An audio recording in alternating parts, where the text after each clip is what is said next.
بڑے تعلق ہے جنرل باجوہ سے. میری ریکویسٹ آپ سے یہ کہ آپ جنرل باجوہ نہ بنیے گا برائے مہربانی. پاکستانی قوم نے آپ سے امید باندھی ہوئی ہے، اور آپ سے امید رکھے اور کس سے امید رکھے؟ پاکستان میں اور تو کوئی قانون جو ہے وہ یہاں پر ہے نہیں، اصول یہاں پر ہے نہیں، اخلاقیات یہاں پر ہے نہیں، اور ملک بربادی کی طرف جا رہا ہے. قوم محنت کر کر کے تھک چکی ہے، خون پسینہ ایک کر چکی ہے، شہادتیں دے چکی ہے، خون کی ہولیاں ان کے ساتھ کھیلی گئی ہیں. آدھا ملک ہم گواہ بیٹھے ہیں، لیکن ابھی تک ہمارے ملک میں جو صورتحال چلی ہوئی ہے، سمجھ میں نہیں آتا کہ یہ کب ہمارا ملک جو ہے یہ کھڑا ہوگا اپنے پاؤں پر. ڈیفالٹ ہونے خطرہ ہمارے سروں کے اوپر لگا ہوا ہے. تو آپ کو رول پلے کرنا پڑے گا. کیسا رول پلے کرنا پڑے گا؟ جس طرح جنرل کاکڑ صاحب نے کیا تھا. انہوں نے کیا کیا تھا کہ انہوں نے الیکشن کی طرف لے کر کہتے ملک کو. الیکشن کوئی ایسی چیز تو نہیں جمہوری معاشرے میں جو غلط ہو سکتی ہے. آپ نے یہ کام کم از کم، اگر آپ غیر سیاسی ہو چکے ہیں لیکن کم از کم یہ کام آپ کو کرنا پڑے گا تاکہ اگلے الیکشن میں جو کوئی بھی آئے. نواز شریف صاحب آ رہے ہیں تو آنے دیں، ان کو بھی آنے دیں. الیکشن ہو یہاں پہ تاکہ جو بھی حکومت آئے اس کو پورا مینڈیٹ ملا ہو اور وہ ملک کی بہتری کے لیے پھر کام کر سکے. اس انتشار میں تو کوئی کام نہیں ہوگا.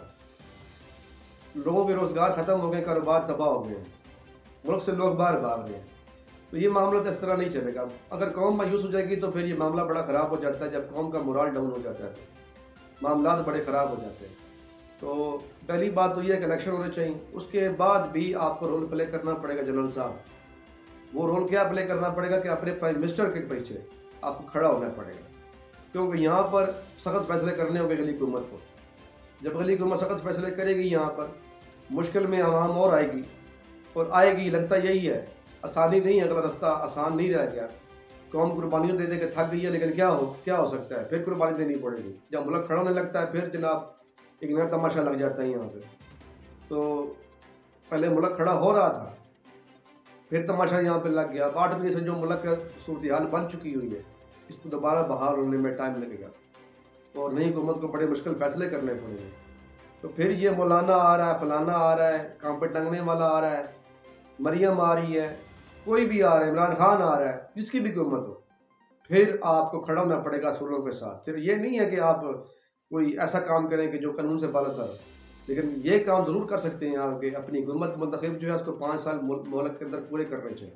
پہلی بات تو یہ ہوگی. دوسری بات، پرائم منسٹر آ کر کے اللہ کیا کر سکتا ہے یہاں پہ؟ کوئی ادارہ کام کا ہے، آپ پاکستانی عوام میں گھوم پھر کے دیکھ لیں، آپ چیک کر لیں. آپ زیادہ کس کو پتہ ہوگا؟ آپ 2 انٹیلیجنس کی جو ہمارے ادارے ہیں ان کی آپ چیف رہ چکے ہیں. تو یہاں پر کون سا ادارہ کام کر رہا ہے؟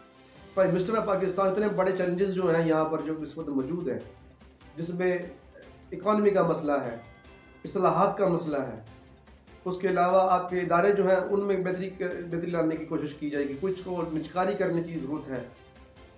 اور اس کے علاوہ آپ کے جو بیرونی تعلقات ہیں وہ پرابلم ایک الگ ہے. آپ کا مغربی بارڈر ہو یا مشرقی بارڈر ہو، دونوں کی طرف مسئلے بنے ہوئے ہیں. تو نیا وزیر اعظم کو آپ کو یہ سپورٹ کرنا پڑے گا. کم از کم یہ کرنا پڑے گا کہ تمام اداروں کا دھکا لگائیں اور یہ کہہ دیا جائے تمام اداروں کے ہیڈ کو، چاہے عدلیہ ہو، چاہے بیوروکریسی ہو، چاہے باقی جو بھی ادارے پاکستان کے اندر ہیں، پولیس ہیں، ان سب کو کہا جائے کہ جی آپ نے میرٹ کے اوپر اور قانون کے اوپر کام کرنا ہے. اس کے علاوہ آپ نے کسی کی کوشش نہیں سننی. کرپشن کے خلاف 0 ٹالرنس ہونی چاہیے. یہاں پہ آپ نیک نامی کما سکتے ہیں. آپ کے پتہ نے بڑا کرم کیا، آپ سید بھی ہیں، حافظ قرآن بھی ہیں، اور پاکستان کی ایک زبردست فوج کی آپ کمانڈ ملی ہے. تو جتنا عہدہ بڑا ہوتا ہے اتنا امتحان بھی بڑا ہوتا ہے. اور جو پاور آپ کے پاس ہے، اس پاور کو ملک کی بہتری کے لیے استعمال کریں. یہ ضروری ہے. پارٹی نہیں بننا آپ نے، نہ انا کے اندر آنا ہے. ہمارے ہاں انا بھی بہت بڑی چیز ہے. انا کو پیچھے رکھیں، ملک کی بہتری کے لیے سوچیں. اور جلد سے جلد جو یہ ادارے کے اندر بگاڑ آیا ہے اور یہ جو عدم ثباتی بھگت رہا ہے اور جتنی بدنامی ہوئی ہے اور عوام کی طرف اتنی نفرت ہے یہاں پر اس وقت موجود ہے، میں کبھی سوچ نہیں سکتا تھا. میں صحیح سچ اس طرح بول رہا ہوں، میں سچ بتا رہا ہوں. پاکستانی جو ہے اس وقت وہ کیا کچھ کہہ رہے ہیں، میں یہ اتنا صرف اشارہ دے رہا ہوں آپ کو زیادہ پتہ ہو. تو جب قوم اور ادارے کے اندر اتنی فرق آ جائے گا، اتنے پرابلمس آ جائیں گے، تو اس سے تو ملک نہیں لگتا کہ چل پائے گا. یہ تو پھر تباہی کی طرف ہم جا رہے ہیں. تو ضروری ہے کہ ہمارے ملک کے ادارے اور عوام مل کر آگے چیلنجز اتنے بڑے ہیں، ہمارے ملک کی سلامتی کے ایشوز ہیں، یہ ضرور ہمیں مل کے حل کرنا چاہیے تاکہ ہم کامیابی حاصل کر سکیں۔